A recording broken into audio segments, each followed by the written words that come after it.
एक गरीब सिपाही खुरासान के जंगलों में सफर कर रहा था। उसका सफर लंबा था। उसने 2 दिन से कुछ नहीं खाया था। शदीद भूख ने उसका बुरा हाल कर दिया था। फिर वो इधर उधर घोड़ा दौड़ाता कि शायद खाने को कुछ मिल जाए। तभी अचानक उसे कुछ फासले पर एक हिरनी और उसका बच्चा घास चरते दिखाई दिए। सिपाही ने फौरन उनकी तरफ घोड़ा दौड़ाया। हिरनी तो भाग गई, लेकिन उसका बच्चा पीछे रह गया। सिपाही ने उसे बड़ी आसानी से पकड़ लिया। फिर उसे रस्सी से जकड़कर घोड़े की जीन के पीछे लटकाकर बांध लिया ताकि उसे घर ले जाकर पकाकर खा सके। वो बड़ी खुशी से जल्दी जल्दी में घर की तरफ रवाना हुआ। उसने अभी चंद कदम ही उठाए थे कि अचानक उसे पीछे एक दर्दनाक चीख सुनाई दी। सिपाही ने पीछे मुड़कर जब वो मंजर देखा तो उसके कदम वहीं के वहीं जम गए। उसने देखा कि हिरनी बच्चे की माँ उसके पीछे पीछे आ रही थी। वो थोड़ा उसके करीब आती और डर की वजह से बेचारी फिर से रुक जाती, फिर हिम्मत करके करीब आती।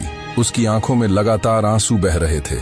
ऐसा लग रहा था कि जैसे वो मजबूर होकर अपनी जबान में सिपाही से रहम की भीख मांग रही हो कि मुझे मार दो, लेकिन खुदा के लिए मेरे बच्चे को बख्श दो। हिरनी के लहजे में ममता की ऐसी तड़प और बेबसी देखकर सिपाही का दिल हिल गया। उसकी आंखों में आंसू भर आए। उसे अपनी भूख याद ही नहीं रही। उसके दिल में ख्याल आया, मैं तो आज खाना खा लूंगा, मगर इस माँ का कलेजा हमेशा के लिए फट जाएगा। फिर सिपाही उसी वक्त घोड़े से नीचे उतरा और उसने हिरनी के बच्चे की रस्सी खोली और उसे आजाद कर दिया। बच्चा छलांग लगाकर अपनी माँ की तरफ भागा और माँ से जाकर लिपट गया। माँ दीवानी होकर उसे चाटने लगी। फिर हिरनी जाने से पहले उस शख्स की तरफ देखने लगी। तारीख के किताबों में लिखा है, उस वक्त हिरनी की आंखों में एक अजीब सी चमक थी। ऐसा लग रहा था कि जैसे वो आसमान की तरफ मुंह करके उस सिपाही के लिए दुआएं मांग रही हो। फिर सिपाही भूखा ही अपने घर पहुंचा और खाली पेट सो गया। उसे उसी रात ख्वाब में नबी करीम सल्लल्लाहु अलैहि वसल्लम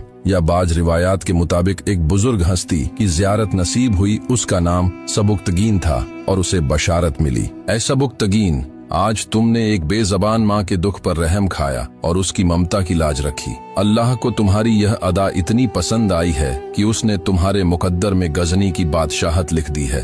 देखना, अब तुम बादशाह बनोगे। और वाकई में कुछ ही अरसे बाद हालात ऐसे पलटे कि वो गरीब सिपाही सुल्तान नासिर उद्दीन सबुक्तगीन बना और एक अजीम सल्तनत का बानी बन गया। इस वाक़ये से हमें यह सबक मिलता है कि कभी कभी हम बहुत बड़ी नेकियों की तलाश में रहते हैं, जबकि अल्लाह की खुशनुदी किसी बहुत ही छोटे से अमल में छुपी होती है। रहम करना सीखें, चाहे वो जानवर ही क्यों ना हो। जो जमीन वालों पर रहम करता है, आसमान वाला उस पर रहम करता है। और याद रखें, किसी की आह और किसी की खामोश दुआ, दोनों में अर्श हिलाने की ताकत होती है।